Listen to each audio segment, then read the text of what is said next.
Salut tout le monde, c'est Shinji. On se retrouve pour une rubrique qui n'a pas encore de nom, puisque là je ne sais pas encore comment le nommer évidemment. Mais j'avais envie de parler de sujet il y a déjà un an.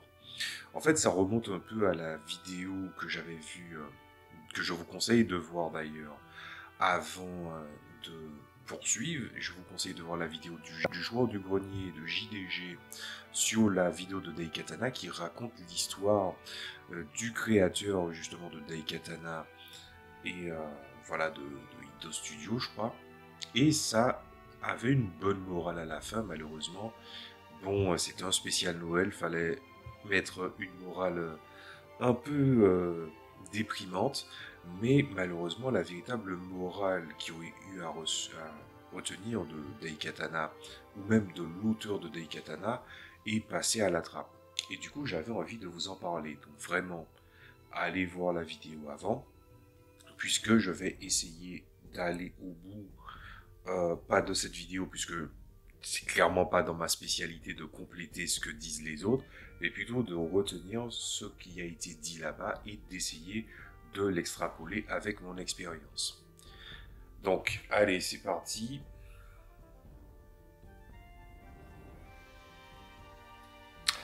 Voilà, je considère qu'à partir de cet instant, vous avez déjà vu la vidéo. Alors, c'est l'histoire de quelqu'un, ou plutôt le plus précisément dans l'histoire de deux personnes, une qui était consciencieuse, qui était au cœur mécanique de ce qu'il avait envie de construire, c'est la personne qui a créé Doom, les Doom et tout ça.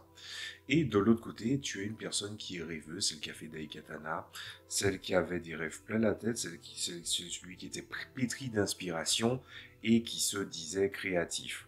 Alors je vais commencer par dire quelque chose qui parfois fait un peu, comment dire ça, fait un peu bouger les choses, c'est que je considère que quand on parle d'art, vraiment au sens littéral, dans les nombreuses interprétations possibles, l'art, contrairement à ce qu'on dit, c'est pas 100% subjectif, c'est 40% d'objectivité et 60% de subjectivité.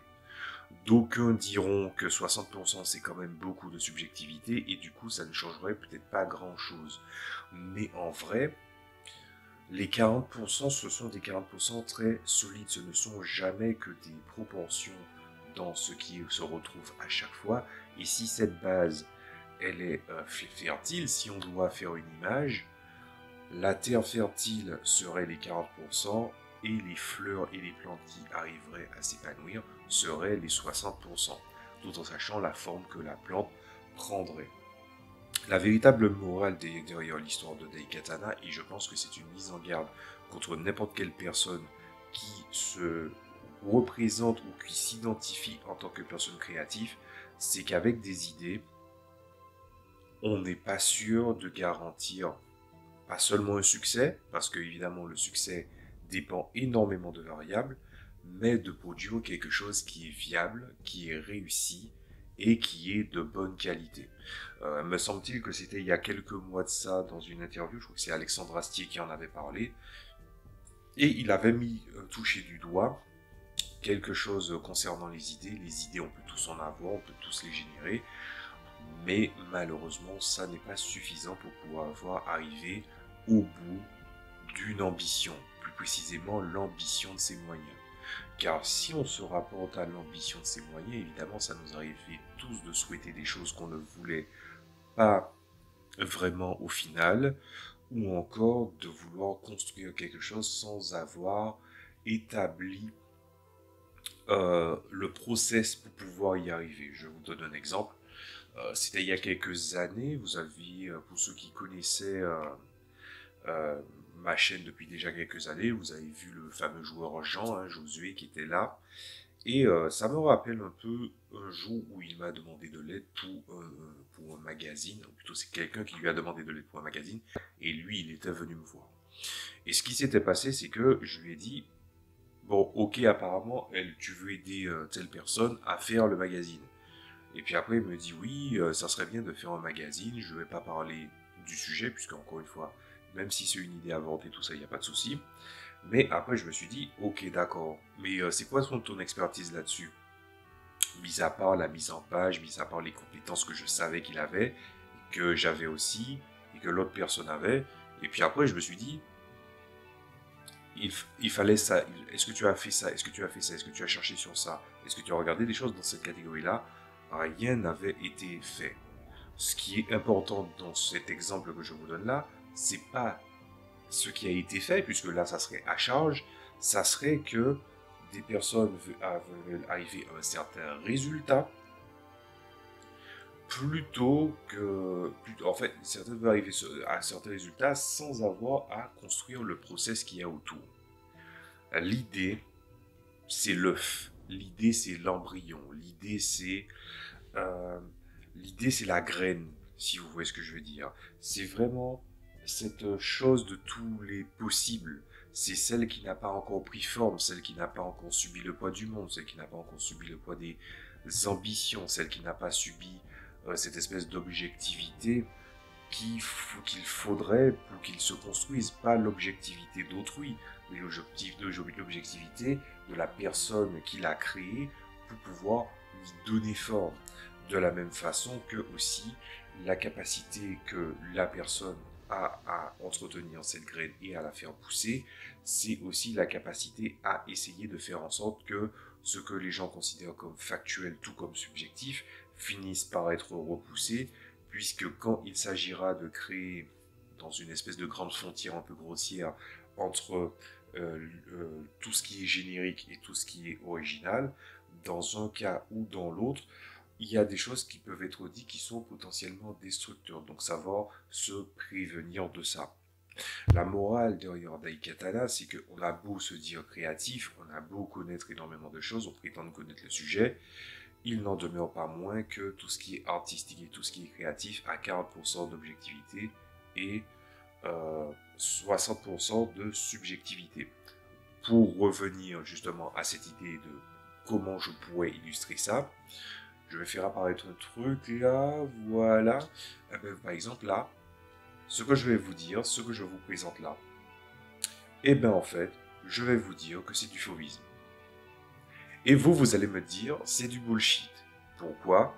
Parce que il y a un ensemble de choses qui va définir ce genre artistique, ce mouvement artistique.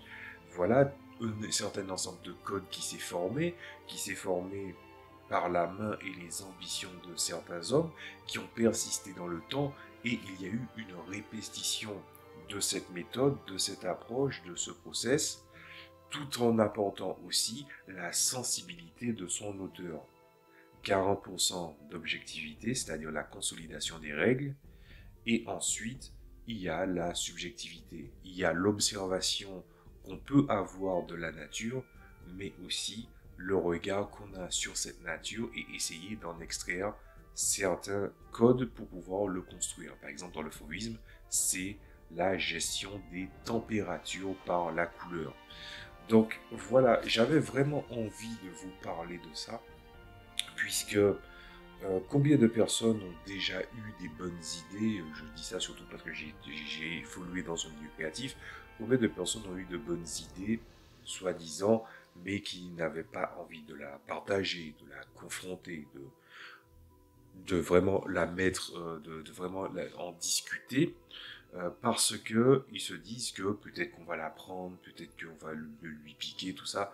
Je pense qu'à un certain moment dans les trucs artistiques, surtout par exemple dans les milieux du JDR, puisque c'est devenu une espèce d'Eldorado aussi pour certaines personnes, voilà, que ce soit pour faire des actual plays ou faire du JDR par exemple, puisque je parle de JDR aussi, à pouvoir construire, se construire à partir de ce qui a existé et évidemment une bonne base culturelle, mais le fait d'avoir une idée qu'on peut vraiment amener à un certain stade, arriver à maturité, est-ce qu'on peut vraiment apporter une certaine maturité sans ne pas confronter à certaines choses ou même à essayer de comprendre ce qu'on a besoin pour pouvoir la faire évoluer.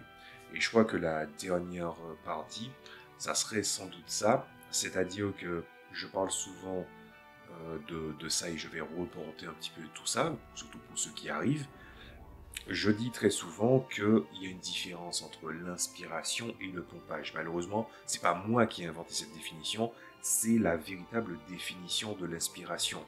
L'inspiration, c'est cette chose où en fait tu es confronté par des choses, des fois des choses qui ne sont même pas en rapport avec le sujet en question, mais plutôt qui arrivent à te soulever certaines questions. Je vais vous montrer peut-être par exemple ça. Ça, c'est des cartes de tarot dans un style art nouveau.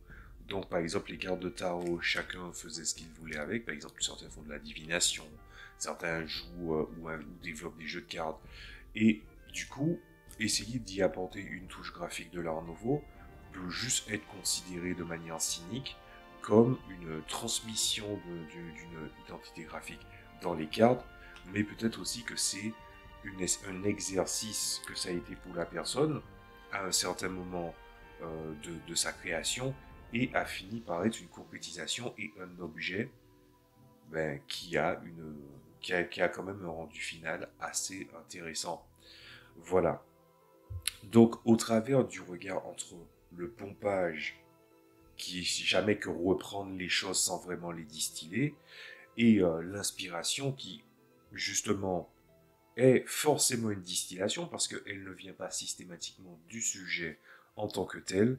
Si on n'arrive pas à construire ce qu'il faut et qu'on reste bercé dans nos rêves, dans nos intentions premières et dans nos émotions sans jamais faire un chemin qui sera pavé à la fois de connaissances, de perspicacité et surtout de sensibilité, les chances qu'on arrive à produire quelque chose de viable qui restera dans certains héritages ou encore quelque chose qui va en fait contenter le plus grand nombre va être difficile. Vous savez, j'ai vu beaucoup de personnes dire que tout a déjà été inventé. J'ai toujours considéré que c'était un argument de fumiste, vraiment de gros fumiste.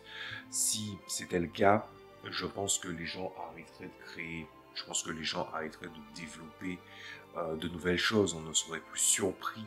Pourtant, la surprise fait bel et bien partie des nombreuses émotions primaires que l'on possède. Donc la chose à retenir de tout ça, c'est que on doit se préserver d'une certaine part de la réalité, mais il faut aussi faire que de la réalité, que ce soit la vôtre ou les choses qui viendront à venir aider, et surtout en évitant tout ce qui viendrait polluer par des influences extérieures, et quand je dis extérieures, c'est surtout humaines, c'est-à-dire celui qui ne veut pas te voir réussir parce que lui n'a pas envie de tenter aussi. Est-ce qu'il ne serait pas bon déjà de se remettre sur les rails concernant la créativité en essayant vraiment de construire nos outils pour pouvoir concrétiser nos projets? Voilà, c'est un petit peu ça que j'avais envie de vous parler. Alors c'est très bizarre de faire une vidéo qui déjà comme base prend une vidéo. J'ai l'habitude de faire des vidéos éco concernant le JR, mais là on parlait vraiment de créativité et c'est un message qui m'a pris 1 an pour pouvoir vous le dire. Donc ça sera surtout à destination des artistes, des créatifs. Bon, probablement que ça ne touchera évidemment d'autres personnes, mais par contre, voilà, comme on dit en créole, voilà, Tchamberet Pamoli, ne lâchez rien.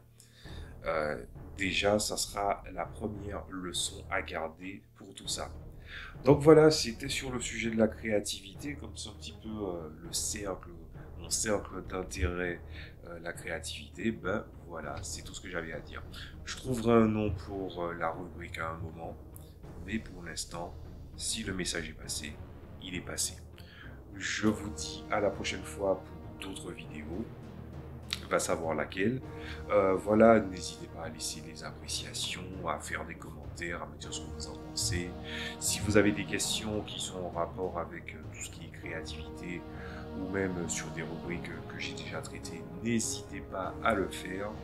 En attendant, je vous dis à la prochaine fois, amusez-vous bien et surtout, n'hésitez pas à faire grandir votre créativité et à vous épanouir afin de pouvoir pouvoir vous proposer une belle interprétation de ce que vous êtes, une belle expression de ce que vous êtes. Salut à tous.